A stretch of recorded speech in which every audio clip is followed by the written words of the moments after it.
CNN with the important headlines. Quit your whining, Wheezy, you're hurting the trees. The New England Take. The New England Take, I'm your host, AJ Kierstead. Thank you to WKXL in Concord, New Hampshire and Manchester, New Hampshire for picking up the show, nhtalkradio.com, 8:30 a.m. every Saturday, as well as thegranitegrock.com for sharing the show also Saturday evenings. Be sure to check out those two outlets. Very excited to continue to work with them. All right, so we got a mishmash of news articles that are going to be the focus of today's episode. We're going to range from CNN with more reasons to hate journalists, which is very unfortunate because I try and support journalism on the good side, but we need to talk about it when they do really dumb things, as well as some information about the Chinese organization trying to purchase property in Nashua and the fallout from that. Some Vermont news, too, when it comes to state employees returning to work. And if we have some time, maybe we'll talk about Justice Marconi heading back to the bench, which is really something to behold. But we'll start off here with CNN. Climate pollution from inhalers has the impact of 500,000 cars per year, study finds. As if people who already are dealing with chronic health conditions don't have enough to worry about. Hey, guess what? Every time you take that little puff of your inhaler, you're hurting the environment, and you're going to be making the trees die and the oceans rise. You're going to hurt what's his face in Africa as the oceans take over what it's there. It's just more just climate alarmism at its best. I don't.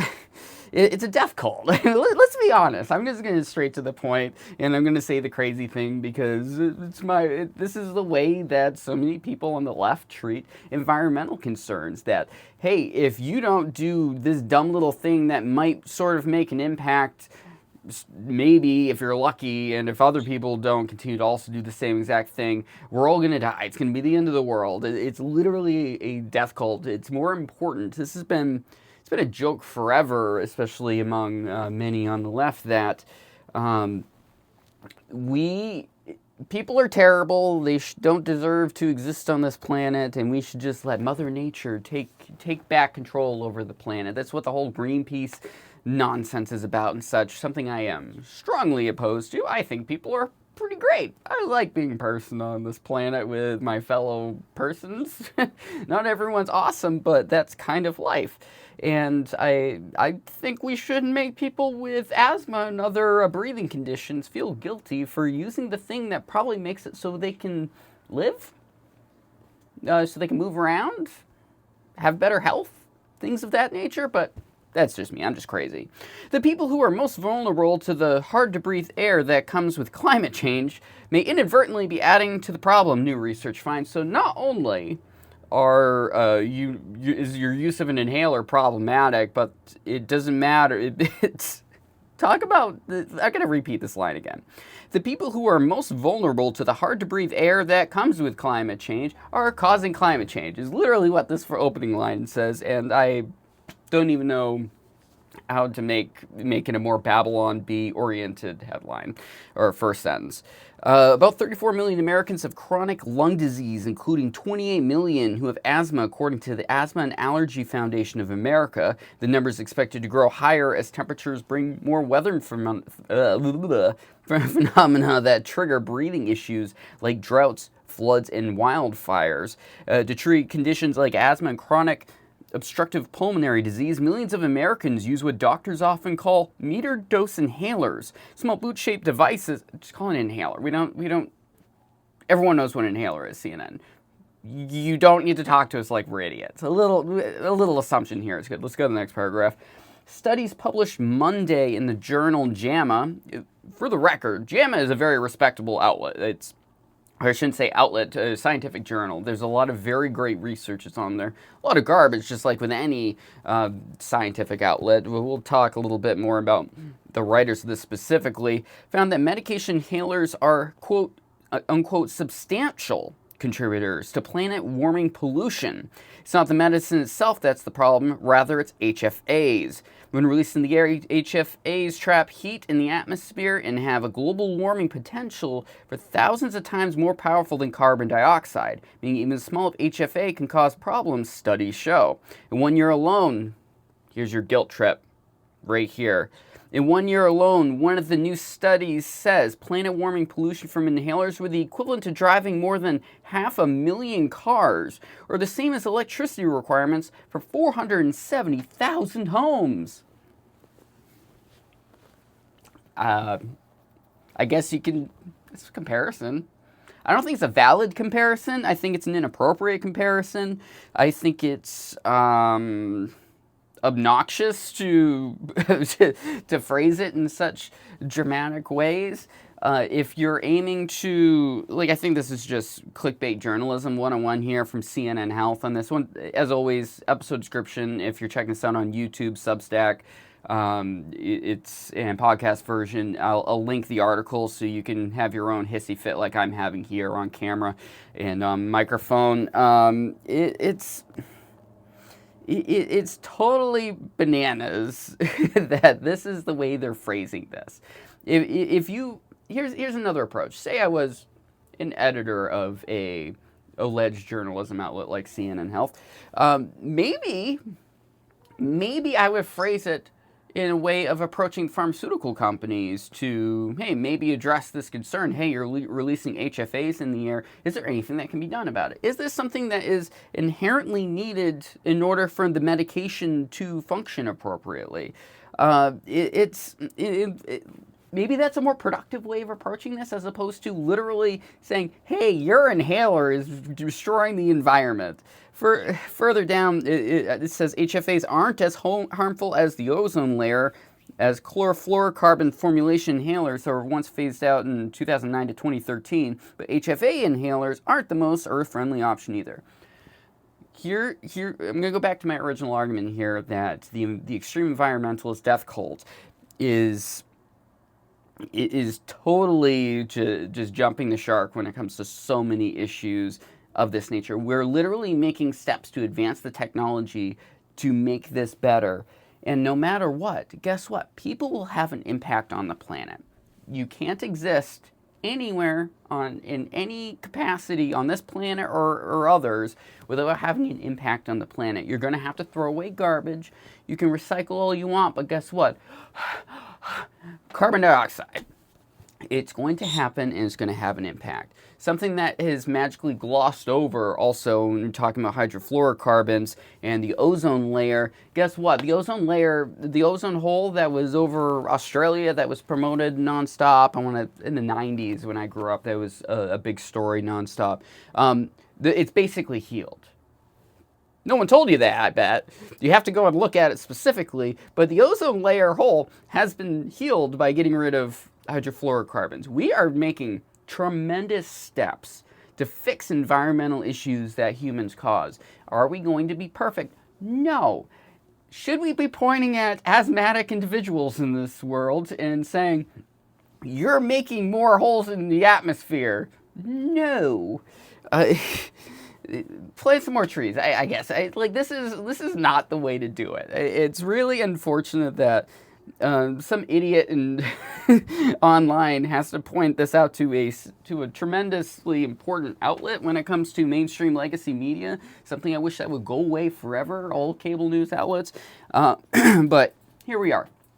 This is not, like, I really suggest look at this article and think about how seriously you should be considering these outlets, because it is just catastrophic. And I was saying before I would go back, and so the JAMA article is titled Inhaler-Related Greenhouse Gas Emissions in the U.S., a serial cross-sectional analysis.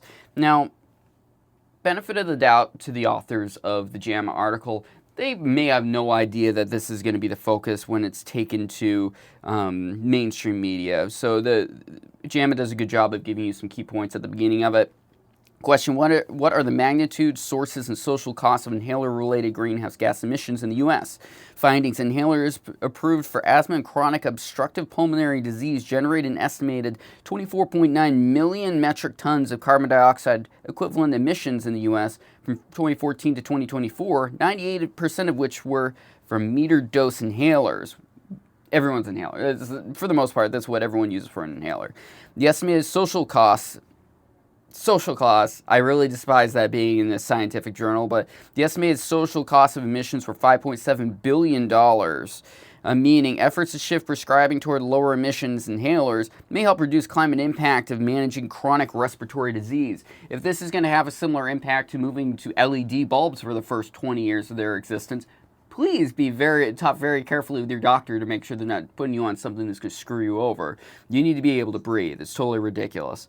And as always, I want you to think in your head, where would scientists exist that would research things in such a way, that would approach it in such a weird, like, why is this a focus? I want you to think in your head, oh, guess what? Boston, Massachusetts, Boston, Mass, Los Angeles, Boston, Mass, Washington, Oregon. If you're surprised, you need to get out from under the rock you're living in. These are the climate extremists are coming from higher education and in the hospital. So Harvard Medical School, Boston. So it's William Feldman, Dr. M. G.A. Hahn, MPH, and Adam Raymakers, PhD. It's like they've got the credentials for sure, but it's something that we talked about last week with public health on the show with Dr. Jason Azes. Public health is a really complex thing where the impact that focusing things like this into the mainstream are really, really bad. It's not going to cause a positive impact. It's going to cause people like me to be more disenfranchised by some of the most probably prestigious doctors in our country. If they're focusing on silliness like this, it's going to make people just check out and not trust the news because you're just doing clickbait nonsense and capitalizing on scientific journals. They may very well give them the benefit of the doubt. They may be trying to do something productive by making sure that we're using things that are not going to hurt the environment, in theory. But I think we have much bigger fish to fry than this chemical coming off of inhalers. All right, next up, we're going to go over to nhjournal.com.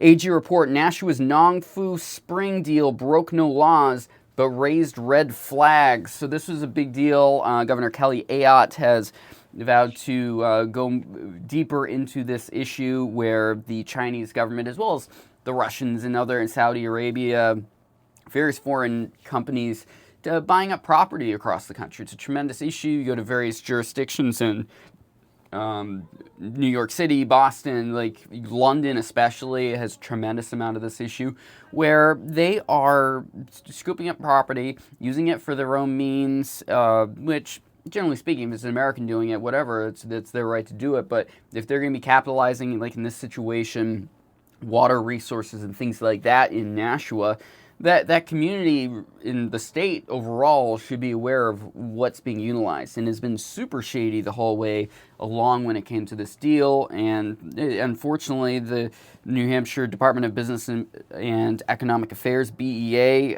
is involved in this mess. And I wouldn't be surprised if something like this has to do with Commissioner Caswell not continuing on. He had a big focus on international relations and the economy. I mean, I get it. There should be a level of New Hampshire being seen as a leader, but when it comes to results and things like this, people get really blackpilled on the whole situation and want to go more and more America first. Going to the article, the New Hampshire Attorney General's office says no laws were broken when state and local officials worked with China-based Nongfu Spring ahead of the company's controversial $67 million purchase of a Nashua property. But Governor Kelly Ayotte says she's deeply concerned about a company tied to China's communist regime making a major infrastructure investment in the Granite State. Quote, foreign adversaries like China should not be doing business in New Hampshire, and I am taking action today to ensure it. In addition to a new law banning these types of land purchases, I will issue executive orders to ensure the Chinese Communist Party and other hostile groups do not do business in our state. And what makes this next level sketchy is on Monday, Attorney General John Formella's office released its report on the purchase. No laws are broken, in his opinion also. And the report faulted an unnamed Department of Business and Economic Affairs employee for failing to disclose the company's Chinese ownership to supervisors for several months along the process. If someone in the BEA is doing things like this, that should raise all sorts of red flags. What sort of organizations are some of these reps of the BEA getting involved with, and what led to this connection? Like, does this person have ties to anything of the going on in this situation?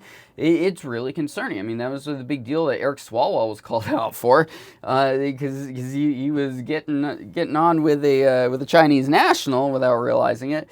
I'm not saying that's this sort of situation, but it should raise concerns because the Chinese government is dumping tons of money into development in various countries across the world for power. BEA business development manager in question has worked at the agency since 1997. Public records show Mike Bergeron, one of the 3 BEA business development managers, and the only one with that tenure, matches that description. NHPR has also identified Bergeron as the manager in question. Bergeron did not respond to requests for comment on Monday, which is not surprising. This guy's he's not going to get involved. According to the report, he did not inform supervisors that the pending transaction from 2024 was going to be a Chinese-owned entity until January of this year, despite knowing early in June of 2024 that Zhong was connected to Nongfu, the Chinese organization. And this is something to reinforce. The Chinese government is one-on-one with any companies that exist there. It is a tremendously socialist nationalist country where the Chinese Communist Party has ties to anything that leaves the country. It's the whole deal with there was a Chinese run college organization that was funding clubs across colleges across the country, and they discovered, oh, guess what? They're all tied to the CCP, and I believe it was Trump. I could be wrong, but I believe it was Trump who put the kibosh on that, and so it's no longer happening. But it should be of serious concern that the Chinese government is going to find whatever way it can to worm its way into our economy and our government. It's bad enough we already at this point rely on them for so much of our imports, and they rely on so little of our exports. And say what you will about the craziness of the Trump approach of trade deficits, which I think is totally bonkers and not the correct way to approach it. As always with Trump, use a hammer when there very well could be a baby right there under that hammer. But here we are, instead of that nail. There was actually a nail this time instead of a baby. This is Ben Shapiro has phrased it in that fashion, which is very useful sometimes when you look at the Trump administration. But this isn't fixing the problem. He hasn't fixed the problem. I'd love to see the federal government get, as much as I don't like them to get involved too much when it comes to the economy, this is a prime example. We should not be allowing Russia and China and other countries that are open foes economically and politically to us to do that. It's bad enough we do all this trading with these companies, let alone things like this. And there was a serious concern from locals when it came to it that what they were going to do with this huge property and not really getting involved with zoning of the city or anything of that nature. And a lot of locals in Nashua raise red flags of what's going to happen with the water, because part of the manufacturing process always involves the resources of that area, what trucks are going to be coming in and out. Like, it's an issue. So it'll be interesting to follow what happens next up. I would imagine the State House is going to be working on some bills here in the coming term or two around this, but it's great to see Governor Ayotte taking a step in the right direction with an executive order. All right, let's go over to the VT Digger. So, state government workers living outside Vermont must also follow return to office policy. Workers who intend to move can have until the end of July 2026 to comply. The Scott administration announced that Friday, so this is published on October 3rd. Those who can must meet the same December 1st deadline as their in-state peers. So, a shocking development that people were not aware of, generally, that I'm aware of at least, is a tremendous amount of Vermont public employees do not reside in the state, and some of them live on the other side of the country. I mean, if you're a private business operating, you need some contractors and vendors from wherever they may exist, fine, whatever. But if you're a state employee, you should want to make sure that their interests are going to align with the people they are there to serve as public servants. And there's this fantastic chart over on the VT Digger site where they have more than 100 live in New Hampshire, and more than 100 live in New York. Yeah, I guess I get it. Those I don't like it, but I get it. People do commute across border for state employment, and Vermont's kind of a weird area when it comes to how rural it is. I'd imagine there are towns along the border, especially where a lot of these people reside in. So those two, I can get it. But when you're talking in that situation, though, it shouldn't be as big a deal for them to start showing up in the office. So there are 4 to 10 that live in Maine, Connecticut, Pennsylvania, New Jersey, but super concerning for them. 10 to 40 live in Florida, Virginia, and North Carolina. Texas, 4 to 10. Oregon, Washington, 4 to 10. Less than 4 live in California, Nevada, and Arizona, and New Mexico. So this is a lot of people spread out across the country. There's 452 state employees that lived outside of the country in September of 2025. 433 lived across the Vermont borders, Massachusetts, New Hampshire, and New York. Like I said, those are fine. They'll have to figure out a way to commute. It may not be fun, but that's how it goes with this when you're in a situation like this. So there's a fundamental thing here where I just said a minute ago, but I want to harp on it again. If you're serving that state, you should have your ties in that state in some way. It's really important as a public servant to really be vested in what's best for your state. And if you're living in these other states, especially New York, I mean, they're very right wing when you're getting out in the middle of nowhere, upstate New York, but this is an issue. And I imagine a lot of the granola crunchers over in Vermont are a little particular when it comes to certain public policies that people who live in New Hampshire, for that matter, will not align with very well. I love New Hampshire. I think it's the best state in the country, and especially in northern New England. But is it best if you have a bunch of people from Vermont crossing the border and serving that government? I could be overthinking this. They're not politicians. These are just employees. Many of them probably represented by public unions, which should go away, but that's beside the point. It's concerning, and it could really be an issue going forward when it comes to the number of these employees that are going to continue to work for the state versus leave because they can't or won't be able to make that change. It's going to be a real issue, and the Scott administration is going to have to find a way to work that out. They have until mid-July, July of next year, so hopefully they're going to be able to figure out some solutions. But this is going to have some long-term issues that people are going to need to consider when it comes to the State House for funding employees. They may need to start paying more because they're going to need to live in the state and they're going to need to attract these employees. Kind of a circumstance I would imagine many people don't consider is if now you're no longer pulling from the pool of employees within the state or are willing to move, you got to give them some form of benefit to move there. And usually that's going to mean a salary, and they're going to have to deal with this for a while. All right, going back over to NH Journal and New Hampshire, NHJournal.com, misdemeanor Marconi, which I love this, if that's her misnomer. Misdemeanor Marconi headed back to state's highest bench after a plea deal. Anna Barbara Hans Marconi isn't planning to leave the New Hampshire Supreme Court just because she pleaded no contest to misdemeanor count of attempting or soliciting improper influence from former Governor Chris Sununu. Moments after her plea and sentencing on Tuesday in Merrimack County Superior Court, Hans Marconi's legal team issued a defiant press release declaring her intent to remain on the state's highest court for the rest of her term.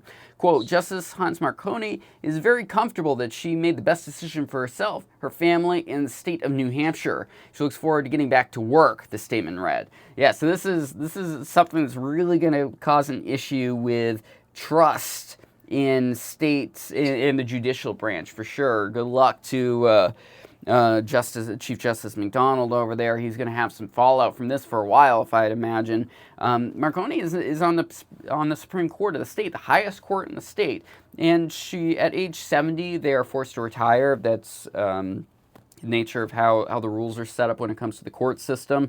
So she's going to be out sooner rather than later. It's October 9th as I'm recording this. She's going to be out the door here in the next few months. But what impact will that have on the public perception of the courts is a genuine issue that people should consider. And the courts should start doing some great PR to counteract that, in my opinion. Marconi has really been through the ringer when it comes to this. And there were many other charges that were also involved with this that were all dropped as part of this plea deal. So it's just this misdemeanor. She's going to owe $1,200 and $288 in court costs, which is pretty minor. She did have 7 felony indictments originally in this, so she got off clean. Her husband may not be. There's been... So the whole deal around this is Gino Marconi. Her husband's involved. He was the Port Authority director and is involved with some things that people are not keen on. I'm not going to dive into that right now, but there's lots of resources out there, especially NH Journal, if you want to read more about it. But Marconi's going to be on the court. She could be hearing cases. It's possible, very possible. She's going to sidestep and not necessarily be there. She's going to ride it out. Hope everything passes by, but people are really concerned about corruption in the Governor Chris Sununu administration around this. They didn't know if there was some deal that was trying to be made under the table. People already, I mean, it's the nature of rural American politics where everyone's kind of connected. I've had Claire Best on the show before. She writes about this a fair bit at thegranitegrok.com, the connections of these families back to previous cases. I think she takes it further than I believe things go. I think it's part of this is the nature of New Hampshire, of New England. Everyone's connected in some way to each other because there's not that many people here in this state, in this region. People of influence and money are going to end up interacting with other people of influence and money because that's the name of the game. That's how you make more money and influence is you make connections and you make things happen with people you interact with. And that's one of these situations. The Sununus and the Sheens are connected to a million different things in the state. And now you see Stephanie Shaheen running for Congress. You see Johnny Sununu running for Senate now, U.S. Senate. This is not going to stop anytime soon. They are the people with donors. These are the people that are going to be getting the headlines and be able to utilize the political machine more effectively than some newbie entering the landscape. And Marconi, I mean, I haven't heard anything through the grapevine when it comes to public perception of her, but I mean, you'll look around online at the comments and such. People are genuinely concerned that this individual who might have been trying to make some deal with the governor in order to get out of legal issues, because for those who don't know, the Attorney General right now is Formella, who's just reappointed. It reports to the governor. That's the nature of how the executive branch makes up with that. So the head prosecutor for the state reports to the governor, and the impact that could have if she's making some back alley deal with the governor is really, it's gross if that's what was happening, if that's what she was doing. There's no evidence that she did, but that's the perception of what was going on, because she did try and initiate a conversation. I don't believe that conversation ever happened, but the fact she was even asking for it was of genuine concern. And I think we should, as always, keep an eye out, see what she's doing going forward, follow this case with her husband, and there may be more things that come out from that case that maybe she steps back sooner than she was originally wanting to. All right. NewEnglandTake.com. Thank you for joining me today. I'm excited in 2 weeks to have the Granite Eagles' new editor, Chris Thompson, on the show. Be sure to check out last week's episode, Dr. Jason Azes, talking about public health. Should we get rid of it? Is RFK taking us in the right direction? The impact of COVID and things of that nature. It was a really fascinating conversation. It sounds super dorky, but not many people checked it out. But I think it's really important to have a solid understanding of how public health is utilized in this country, because guess what? Even if you hate the government and all that, hospitals are involved with it, rural health organizations are involved with it. It goes above and beyond just what politicians do. So you should have a decent perception of how that works in order to understand how we stop pandemics, how we try and encourage people to get healthy. The whole MAHA movement is public health. It's the nature of it. So be sure to check that out. Thank you to WKXL, NHTalkRadio.com for picking up the show every Saturday, 8:30 a.m. NHTalkRadio.com. You can listen to it live online, as well as check out our episodes on demand, posted there and on their podcast feed. And GraniteGrok.com. Great supporter of what they're doing over there, and I thank them for picking up the show every Saturday in their podcast feed. Lots of great articles. They've been on fire recently with so many things going on in the headlines, so be sure to check out some of those. Next up in WKXL, I forgot to mention, is Facing the Future by the Concord Coalition. You may disagree with some of the stuff that they get there, but they get the policymakers there, so at least you can be more informed in the decisions you make. I've had Bob Bixby on the show before. Great organization, and they're at least trying to do something, and that matters when it comes to the state of our finances as a federal government. All right, NewEnglandTake.com. Talk to you soon.